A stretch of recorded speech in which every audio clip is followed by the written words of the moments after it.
तमिलनाडु में सेना का हेलीकॉप्टर क्रैश हुआ जिसमें ज़िला कांगड़ा से ताल्लुकात रखने वाले विवेक कुमार भी शहीद हुए हैं। विवेक कुमार के घर पे माहौल गमगीन हो चुका है। पता था तो क्या पता था, घर वालों को यही पता था कि हमारा बेटा सेना में अपनी सेवाएं दे रहा है, और जब खबर आई तो उसकी शहादत की खबर आई, उसके बाद माहौल और भी गमगीन होता चला गया। विवेक कुमार अपने पीछे माँ बाप, भाई, उसकी पत्नी, विवेक की पत्नी और एक 6 महीने का छोटा बच्चा छोड़कर शहादत को गले उन्होंने लगा लिया है। ऐसे में अब जो घर का हाल है वो तस्वीरें आप तक हम पहुंचाते हैं। आप तस्वीरों में देख सकते हैं कि विवेक कुमार के घर पर लोगों का आना जाना शुरू हो चुका है और सुबह से ही कई लोग यहाँ आकर चले गए हैं। माँ है, बाहर रो रही है, महिलाएं उसको सांत्वना दे रही हैं, लेकिन जो माहौल है वो गमगीन है। पूरा जयसिंहपुर विधानसभा क्षेत्र गमगीन हो चुका है। और अगर बात की जाए सांत्वना देने वालों की, तो सबसे पहले यहाँ विधानसभा क्षेत्र के विधायक रविंद्र धीमान यहाँ पहुँचे थे।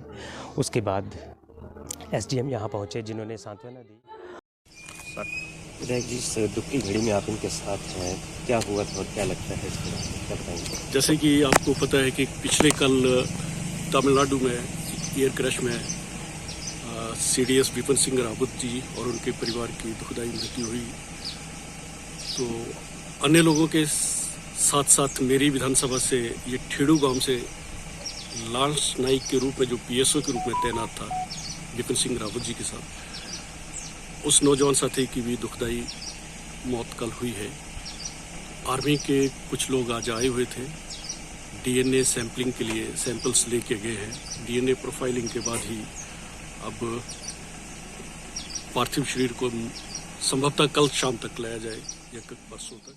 और देखिए माहौल कितना गमगीन होता जा रहा है और विवेक की याद में अब लोग रोते बिलखते हुए नज़र आ रहे हैं।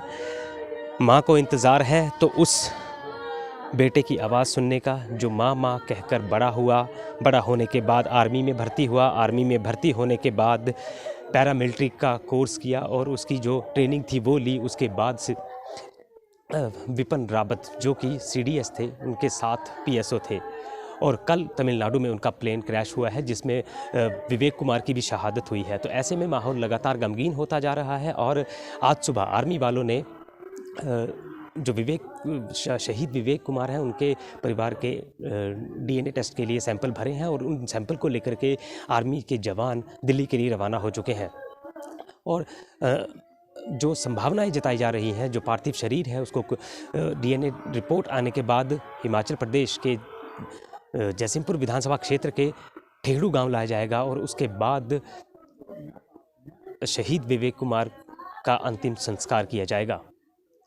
जयसिंहपुर विधानसभा क्षेत्र के ठेड़ू गांव से ईटीवी भारत के लिए मनोज धीमान।